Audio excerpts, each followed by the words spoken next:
Olá, meus amigos, sejam bem-vindos mais uma vez. Professor Arley Souza falando. Vamos continuar o nosso curso de Direito Civil, começando agora a aula 7, parte 1, né? E desde o início, para mostrar a vocês o sequenciamento do nosso curso e o compromisso que nós temos de oferecer para vocês todos os conteúdos previstos no cronograma do edital, eu já vou dizer para vocês aqui rapidamente, compartilhando com vocês, que nós já vimos, né, uma grande quantidade do cronograma do concurso que vocês vão participar, certo? Nós já vimos aí, desde a aula 1 até essa aula, Lei de Introdução às Normas do Direito Brasileiro, já vimos esse assunto.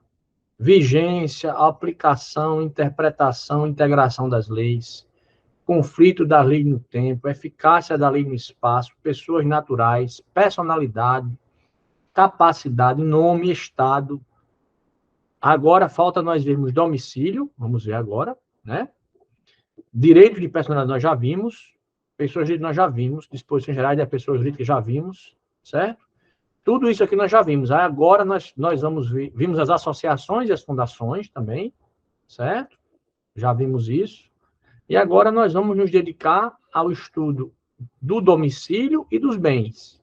Ou seja, é isso que nós vamos começar a tratar nessa aula 7, beleza? Domicílios e dos bens. Vou até deixar assim, por enquanto. Essa aula 7, eu acredito que nós vamos conseguir vê-la em até 3 partes, certo?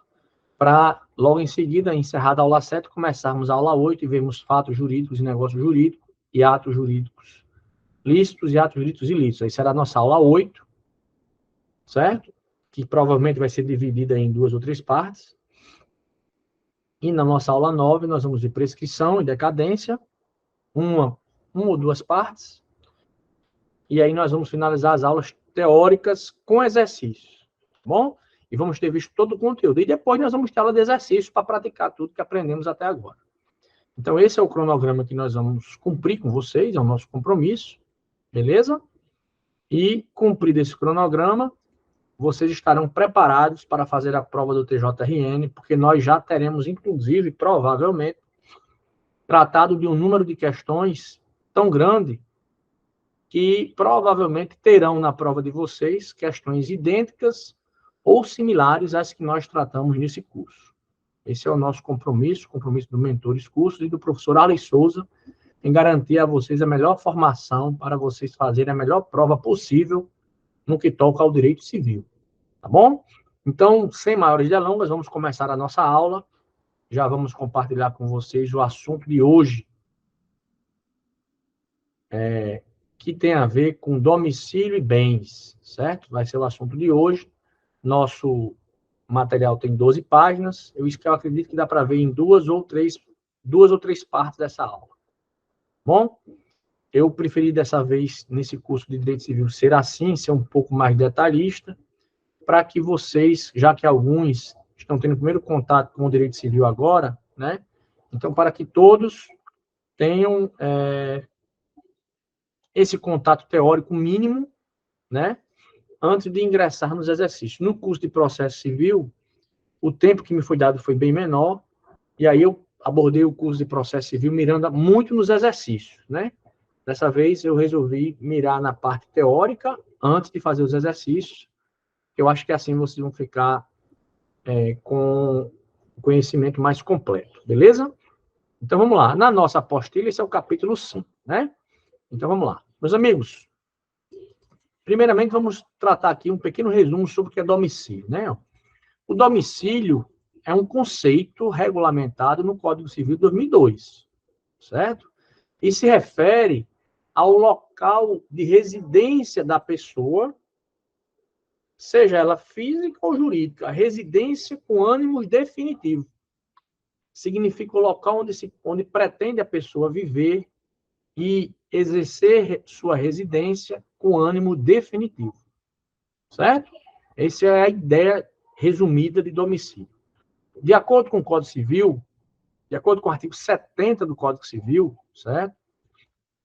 A residência da pessoa natural é o local onde ela estabelece sua moradia, né? Aliás, o domicílio, a melhor palavra aqui é escrita. O domicílio da pessoa natural, o domicílio da pessoa natural é o local onde ela estabelece residência com ânimo definitivo. Lembre que esse elemento aqui de ânimo, ele é importante para o conceito de domicílio, certo? Se eu estou de viagem e me estabeleço durante 15 dias em um hotel, eu não tenho um ânimo definitivo de residir ali. Então, aquele local onde eu estou hospedado não é meu domicílio, pois eu não tenho um ânimo definitivo de residência naquele local. Então, esse ânimos é importante para que vocês compreendam o conceito de domicílio, certo? É possível, professor, ter mais de um domicílio? É possível. Às vezes, a pessoa tem um domicílio profissional e um domicílio pessoal, né?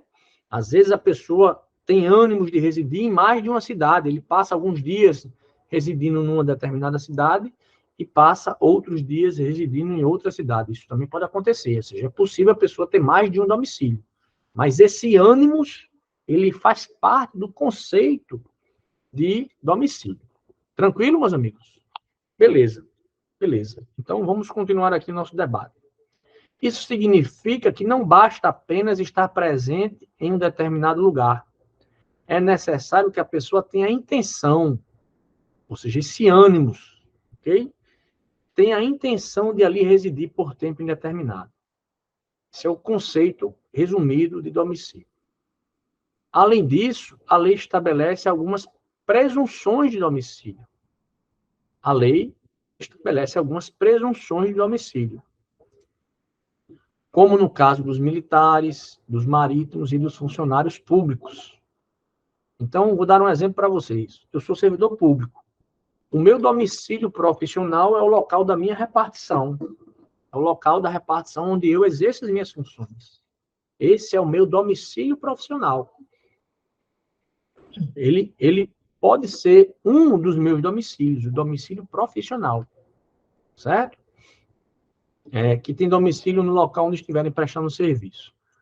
Já o domicílio da pessoa jurídica, que nós já estudamos o que é pessoa jurídica, é o local onde ela tem a sua sede.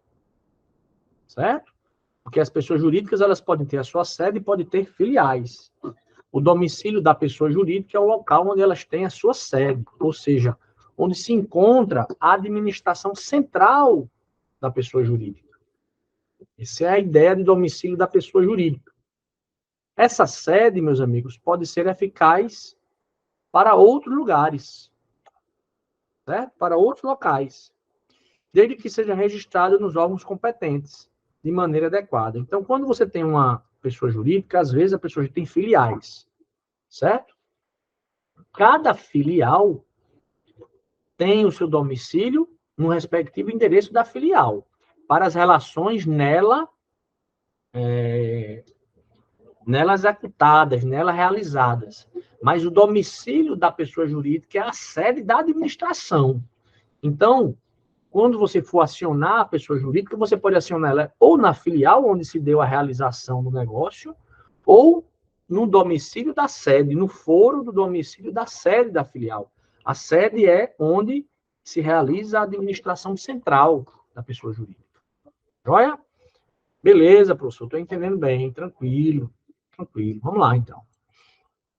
No direito de família, por exemplo, é com base no domicílio que se determina a competência do juízo para ações de divórcio. Ou seja, o domicílio é importante, porque na hora de você fixar o foro competente para processar determinada demanda judicial, há alguns tipos de demanda judiciais, de processos judiciais, em que o domicílio é o que fixa a competência do juízo, é o que fixa o foro, tá certo? Um exemplo, por exemplo, é o ramo do direito de família, que diz que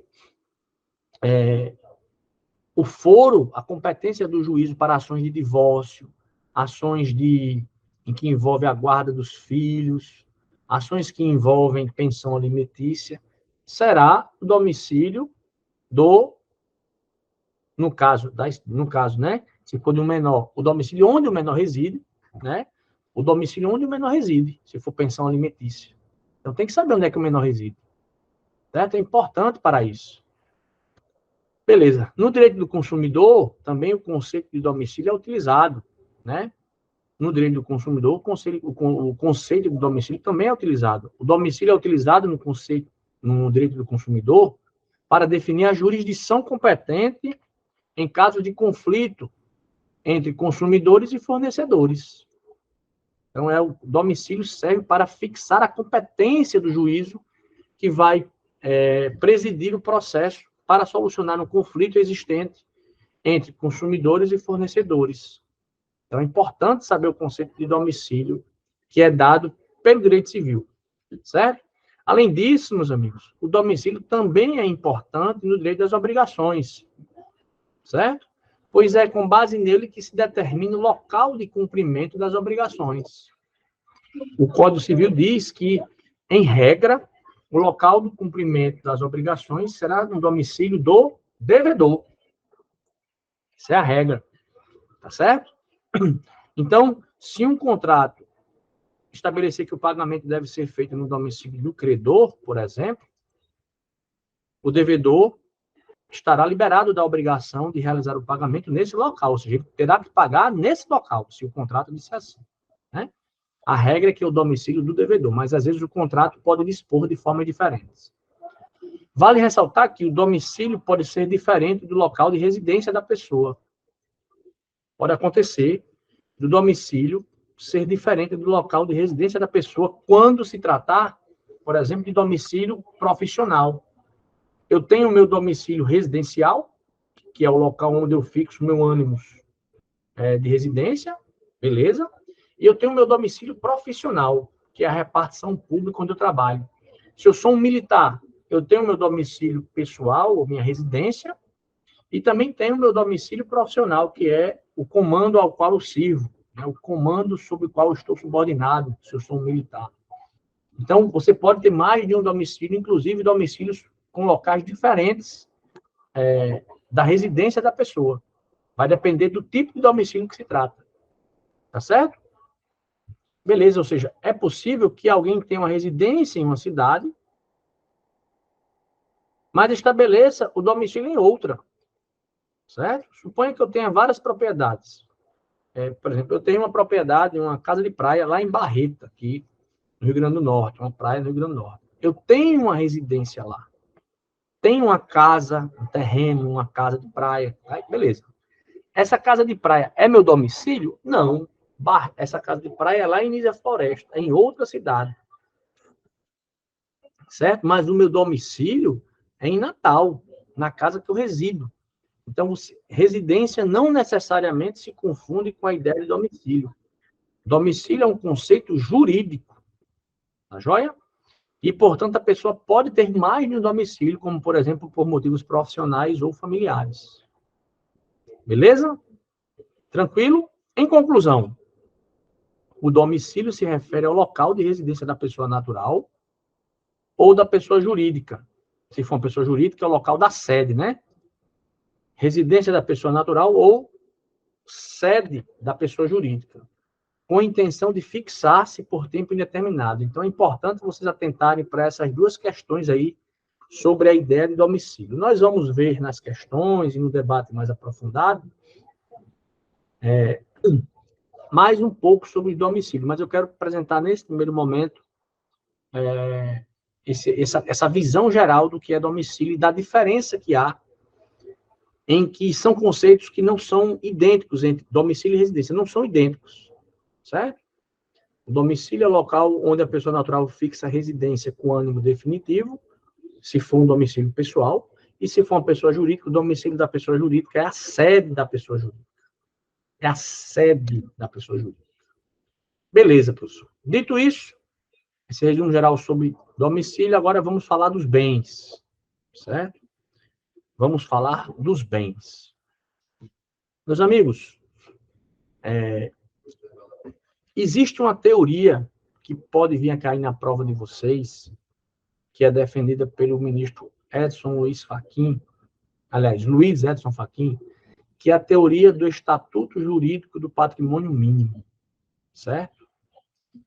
Diz essa visão do ministro Edson Fachin que o objetivo do nosso ordenamento jurídico é a dignidade da pessoa humana. Nós já até falamos disso quando estávamos falando dos direitos de personalidade. E para isso, defende ele, deve-se garantir um mínimo existencial. Então, é dever do Estado garantir um mínimo existencial de acordo com a perspectiva do ministro da teoria do Estatuto Jurídico Mínimo, né? Teoria defendida pelo ministro Luiz Edson Fachin.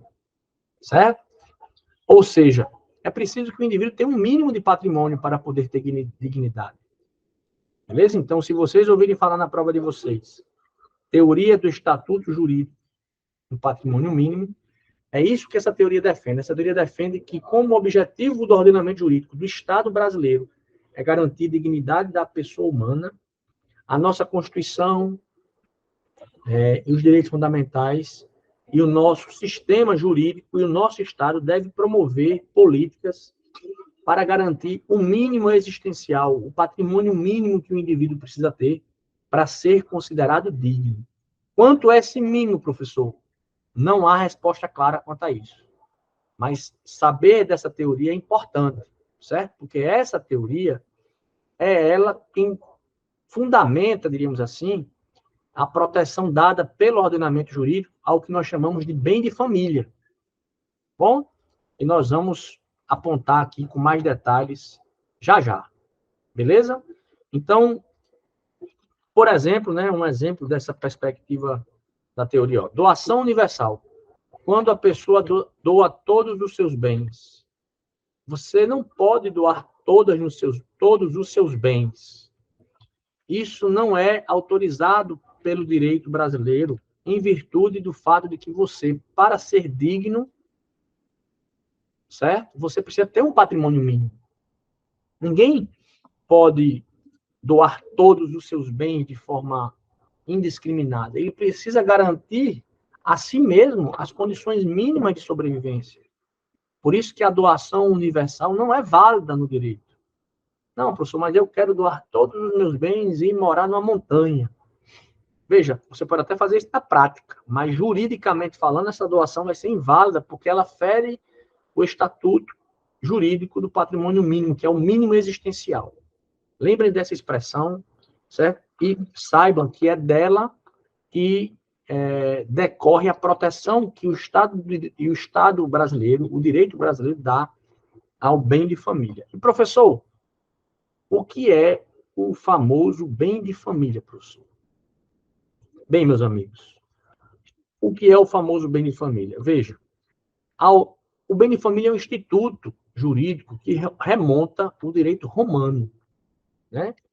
Nosso direito, nosso sistema jurídico, ele é de origem romano-germânica. Ele é um sistema jurídico baseado no civil law. Espero que você já tenha ouvido essa frase. Civil law, o nosso sistema jurídico, tem toda a sua origem, história, proveniente com influências do sistema jurídico romano-germânico de civil law. É claro que hoje em dia o sistema de common law já traz influências ao nosso sistema jurídico, mas predominantemente falando, certo? O nosso sistema se baseia nesse modelo de civil law. Beleza, professor. Então, apesar desse Instituto do Bem de Família remontar ao direito romano, foi somente nos Estados Unidos, em 1839, que o Instituto ganhou destaque com a edição do Homestead Exemption Act. Ou seja, Homestead significa local do lar, stead, local. Então, foi a partir dos debates nascidos nos Estados Unidos com mais força, sistematizado, com mais destaque, em 1839, que o Instituto do Homestead Exemption Act criou, digamos assim, sistematizou juridicamente a ideia do bem de família. No direito brasileiro, o Instituto nasceu entre os artigos 70 e 73 do Código Civil de 1916. Mas somente com a edição da Lei 8.090, que ganhou destaque. Certo? Atualmente, o nosso sistema apresenta 2 tipos de bem de família: o legal e o voluntário. Então, nosso sistema prevê 2 formas de instituição de bem de família: o bem de família legal e o bem de família voluntário. Beleza, professor. Entendi. Bem de família instituto, que tem origens no direito romano, mas que foi destacado, sistematizado normativamente pela primeira vez nos Estados Unidos, por meio do ato Homestead Exemption Act, e no direito brasileiro já foi normatizado, regulamentado entre os artigos 70 e 73 do Código de 1916, e depois ganhou uma lei própria, a Lei 8.009 de 90, certo? E esse Instituto Bem de Família visa proteger o patrimônio mínimo da família, certo? Que é uma aplicação da teoria defendida pelo ministro Edson Fachin, que é a teoria do estatuto jurídico mínimo, ou seja, que o ser humano precisa ter um patrimônio mínimo, um mínimo existencial para poder ter dignidade. Beleza? E esse bem de família no Brasil pode ser de 2 tipos, né? Um bem de família legal, também chamado de involuntário, ou bem de família voluntário. O bem de família legal, previsto na lei, certo? Decorre da própria lei, ou involuntário, é o que está regulado pela Lei 8.009/90. É aquele que há proteção de forma automática do bem de família. A súmula 205 do STJ diz: a Lei 8.009 de 90 aplica-se à penhora realizada antes da sua vigência. Professor, o que é penhora, professor? Penhora, meus amigos, é um ônus judicial, é um impedimento judicial que se faz num bem para poder impedir a sua alienação por parte do titular e depois esse bem depois de penhorado, ter uma garantia para quitar os débitos do devedor em favor do credor desse devedor, certo? Então, a penhora é um instituto jurídico que visa proteger o crédito do credor em face do devedor, certo? Beleza. A lei que protege o bem de família, é feita através de norma de ordem pública, certo? Logo, sua aplicabilidade é imediata. Atingirá direito adquirido, ato jurídico perfeito, etc. Beleza, então, o bem de família é o quê, professor? É a proteção mínima que nós devemos ter, regulado pela Lei 8.009/90, do patrimônio mínimo que nós temos. Tá certo? Beleza? Bem de família. Então, se você tem uma família e tem a sua casa, e você só tem essa casa onde você exerce a sua moradia, que é a casa onde a família exerce o seu direito de moradia, mesmo que você não a regulamente como bem de família, pela Lei 8.009/90, ela já é considerada bem de família, porque ela é o patrimônio mínimo que a família tem para poder sobreviver dignamente à sua moradia. Então, há uma proteção jurídica a essa casa, esse imóvel único que a família usa para fim de moradia. Se você tiver 2 bens, 2 imóveis, 2 casas, aí não. Aí você vai ter que escolher um para definir como sendo o patrimônio mínimo existencial que você tem que ter. Então, você vai poder definir um deles como sendo o seu bem de família. O outro pode sofrer constrições judiciais, como penhora, por exemplo. Mas esse em que a família usa para residir, para exercer o direito fundamental à moradia, ele é protegido, ele é impenhorável, ele não pode sofrer constrições judiciais para poder ser retirado da família e deixá-la, por exemplo, sem ter uma moradia, porque isso feriria a dignidade humana dessa família. Então, quando a família tem só um bem imóvel, esse bem já é bem de família por expressa disposição legal. Quando ela possui mais de um bem imóvel, esses outros bens, caso ela queira definir algum como bem de família, ela vai ter que agir de forma voluntária e provocar essa definição, para que o referido bem não sofra, não tenha a possibilidade de ser penhorado, ou seja, não sofra constrições judiciais para quitar débitos daquela família. Certo? Beleza, professor. Tranquilo. Professor, quem são os titulares dessa proteção que o Instituto do Bem de Família garante, né? Vamos lá. Quem são os titulares? O titular é a família, né? Todos os membros da família. Beleza?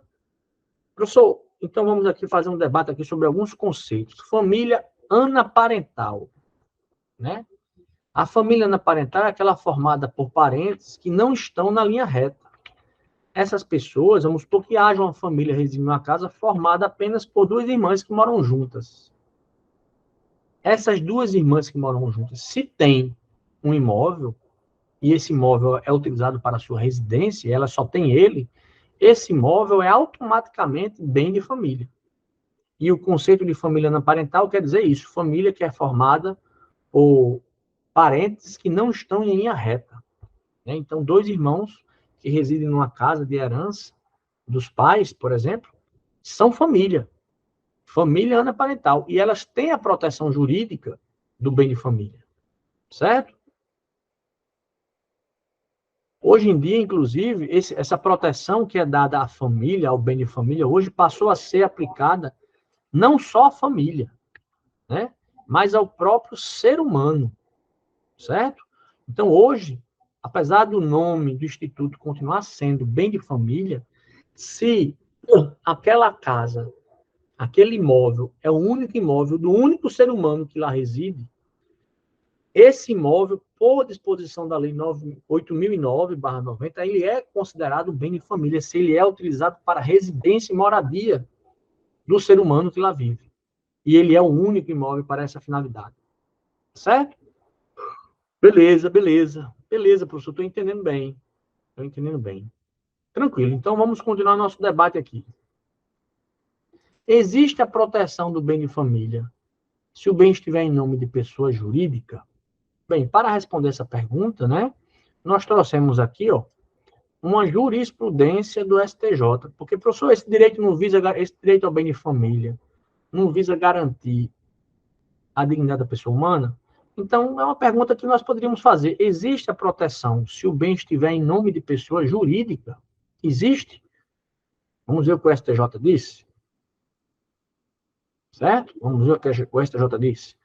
O STJ disse o seguinte, ementa direito processual civil, recurso especial, execução fiscal. Quer dizer, a União ou o Estado estava executando um bem imóvel que sempre serviu à moradia de entidade familiar. Se é o bem imóvel que sempre serviu à moradia, esse imóvel, e se ele é o único imóvel, em regra, é bem de família. Apesar desse bem em que residia essa família, está registrado em nome de uma empresa. Bem de família. Configuração. Escopo da Lei 8.009/90. Proteção do direito à moradia da família. Ou seja, nós tínhamos um bem que era em nome de uma pessoa jurídica, certo? E que estava sendo executado em um processo de execução fiscal, ou seja, a União ou o Estado ou o município estava cobrando uma dívida dessa empresa, cujo imóvel era no seu nome. Só que esse imóvel era utilizado para a moradia da família. E mesmo sendo no nome da empresa, como esse imóvel era utilizado para a moradia da família, esse imóvel está protegido pelo Instituto do Bem de Família. Foi isso que o STJ disse. Esse imóvel, portanto, ele é impenhorável. Ele tem o atributo da impenhorabilidade. Beleza. Número 1. A Lei 8.009/90 visou conferir especial proteção à moradia da família, com base naquela teoria do ministro Edson Fachin. Direito assegurado constitucionalmente, no artigo 6º, revelando-se menos importante o modo como se dá a ocupação do bem imóvel. se a título de propriedade, com o imóvel registrado em nome de um dos integrantes da entidade familiar ou de posse. No caso em apreço, o tribunal de origem reconheceu expressamente que o imóvel discutido nestes autos sempre serviu à moradia da família, mesmo sendo registrado no nome da empresa, né? Daí porque não poderia ser objeto de penhora, ou seja, de instituição de uma constrição judicial para garantir o débito da empresa. Entendimento que se coaduna com a orientação jurisprudencial desta Corte. Ou seja, o STJ diz o seguinte, olha, se há um bem que é registrado em cartório como um bem imóvel, né? Que é registrado em cartório como sendo de uma empresa, como sendo de uma pessoa jurídica, mas esse imóvel, ele é utilizado para moradia da família, a proteção do bem de família, do mínimo existencial, para garantir a dignidade humana desses membros que residem nesse imóvel, continuará sendo considerado bem de família para a proteção desse direito fundamental de família, de modo que ele não vai poder sofrer constrições judiciais como a penhora. Tranquilo, meus amigos? Beleza, professor. Tranquilo. Estou entendendo bem, professor. Como se faz a prova do domicílio, né, na nossa lei?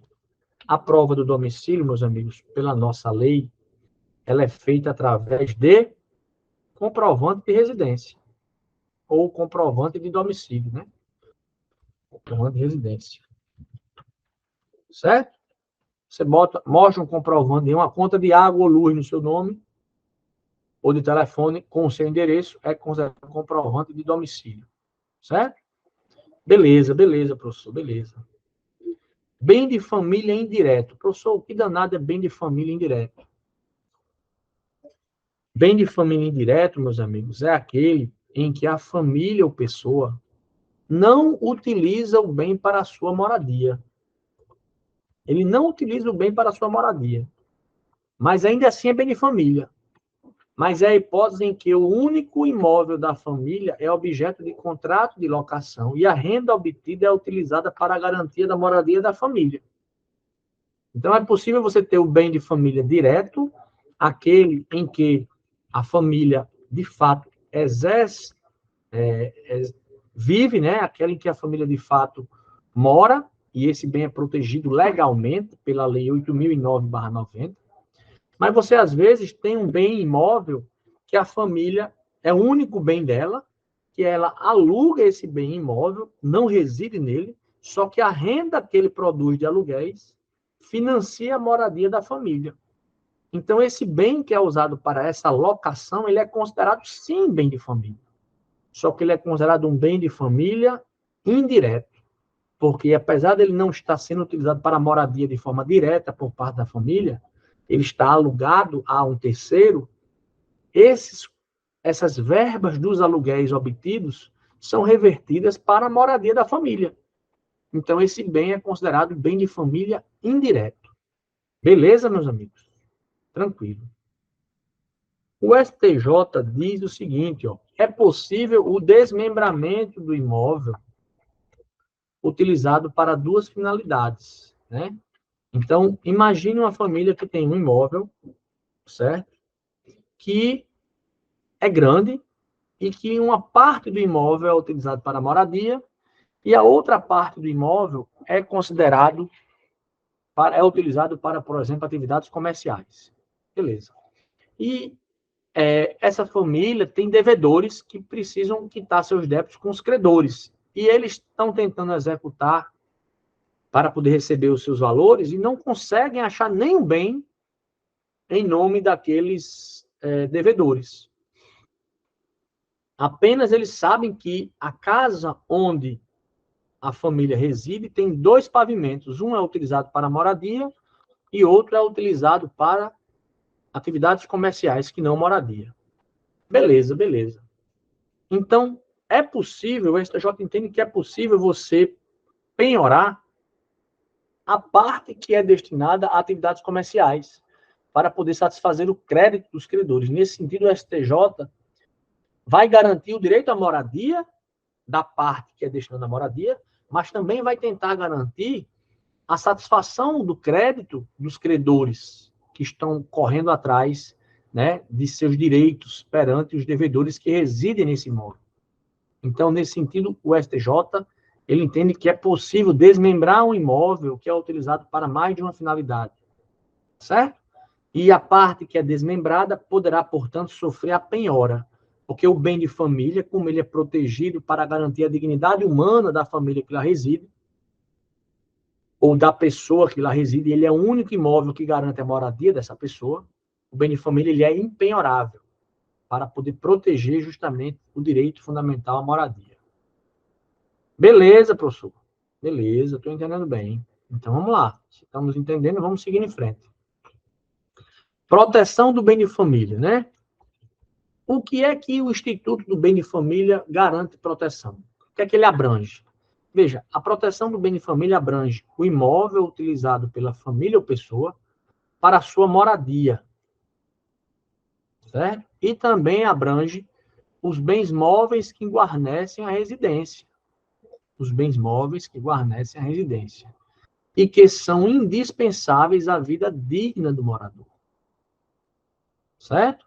Então, não só o bem imóvel é resguardado, o bem imóvel e os bens móveis que garantem a vida digna ao morador. Então, se eu tenho um indivíduo que está devendo a outro, e ele tem a sua casa, certo? E nessa casa nós temos televisão, computador, videogame, cama, armário no quarto, cozinha, fogão. Veja, quando você vai executar esse devedor para que ele pague, ele não tem nada na conta bancária, ele só tem essa casa e esses bens. Então você quer que o juiz penhore algum bem dele para poder ser vendido e você poder receber o seu crédito. E aí o oficial chega na casa dele, o oficial não vai poder, por exemplo, penhorar a cama dele. E a cama é um bem que guarnece a residência e é indispensável para a vida digna do morador. Você não vai poder, por exemplo, penhorar o fogão que está na cozinha dele e serve para ele fazer os alimentos dele. Não vai poder penhorar. Mas o videogame, o Xbox, X não sei o quê, você pode penhorar? Posso. E aí o oficial vai penhorar o Xbox para vender esse Xbox no leilão e, através do dinheiro arrecadado com essa venda, pagar o credor. Então, a proteção do bem de família abrange o imóvel, que é utilizado para a moradia, e os bens móveis que guarnecem a residência, mas que sejam indispensáveis à vida digna do morador. Beleza? Deve-se observar a necessidade do morador, da família. Por exemplo, se ele tiver 2 geladeiras, você poderia penhorar uma, mas você vai poder penhorar se ele só tiver uma? A geladeira hoje é um bem essencial para a vida digna de uma pessoa, né? Então, isso tem que ser analisado no caso concreto. Joia? Tal proteção, meus amigos, do bem de família, não alcança veículos automotores, certo? E nem obras de arte ou adornos suntuosos que façam parte do domicílio do devedor. Micro-ondas também poderia ser penhorável, são bens que podem ser penhorados, tá certo? Então, a proteção do bem de família aplica-se aos bens essenciais à manutenção da vida digna. Isso é analisado no caso concreto pelo oficial de justiça, que vai fazer a penhora daquele bem. Bom? E aqui nós temos aqui um julgado do STJ tratando do tema. Ó. Processo civil, recurso especial, execução fiscal, penhora. Número 1. Interpretação sistemática que se faz do artigo 1º da Lei 8.009/90, juntamente com o CPC e a Lei de Execuções Fiscais, para proclamar a penhorabilidade de aparelhos de ar-condicionado, lava-louças, som. Esses bens são considerados bens que adornam a casa, sim, mas que não são essenciais. Freezer, baremógno, bens úteis, mas não indispensáveis à família. Ou seja, tem que ter um juízo quanto à indispensabilidade daquele bem para a vida digna da família, o que tem uma certa abertura conceitual. Nesse exemplo aqui, o tribunal deu um rol exemplificativo de bens que poderiam ser penhorados, que não estariam protegidos pela proteção do bem de família, pelo Instituto do Bem de Família. Beleza, professor, estou entendendo. Bem de família, tranquilo. Lembrando, o bem de família visa garantir a dignidade da família, né? Dignidade humana, se baseia naquela teoria do mínimo existencial. Tá joia? Observação. E se o imóvel estiver em construção? Também é protegido, certo? Também é protegido, é o que o STJ diz, ó. Processo civil, recurso especial, ação de execução. Penhora de imóvel destinado à residência do casal ou de entidade familiar ainda em construção. Não pode, é impenhorável. É protegido pelo Instituto do Bem de Família, certo? O imóvel residencial próprio do casal ou da entidade familiar destinado à moradia permanente é impenhorável por força da Lei 8.009/90. Dessa forma, o único imóvel residencial, ainda que em construção, encontra-se protegido pelo benefício concedido pela Lei 8.009/90, na medida em que o devedor e sua família pretendem nele residir permanentemente após a conclusão das obras. Show de bola? Show de bola. Se o casal tiver mais de um bem imóvel, professor, se o casal tiver mais de um bem imóvel, é aquilo que eu expliquei para vocês, né? Haverá a proteção de um deles que seja de menor valor, exceto se o outro estiver cadastrado como bem de família voluntariamente pelo casal. Show de bola. Além disso, meus amigos, abrange o imóvel urbano ou rural. O Instituto do Bem de Família abrange o imóvel urbano ou rural utilizado pela família para a sua moradia. Tanto faz ser um bem urbano ou rural, certo? O bem de família também protege os móveis que guarnecem a residência, assim como as construções, plantações e benfeitorias. Agora, a proteção do bem de família, que garante, portanto, a impenhorabilidade, não abrange veículos automotores, obras de arte, porque essas obras são supérfluas, né?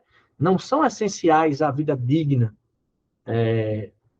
Adornos suntuosos, né? Um chafariz na casa, por exemplo, é um adorno suntuoso.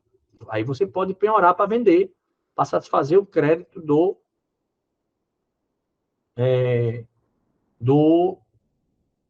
credor, né? Beleza? Lembrando, esse Instituto do Bem de Família, ele é, como eu disse, uma proteção para a dignidade humana da família que reside no imóvel. Bom, esse vídeo já está um pouco longo. Essa é a nossa aula 7.1. Nós vamos dar uma paradinha por aqui e vamos retornar em alguns minutos para a nossa aula 7.2, 7 parte 2, para continuar ainda a verificar as características do bem de família, da proteção jurídica do bem de família, tá certo? Prevista na Lei 8.009/90, e tem a ver com o assunto de bens, né? De bens no direito civil, tá bom? Então, aguardo vocês aqui na nossa próxima parte. Até lá, um abraço.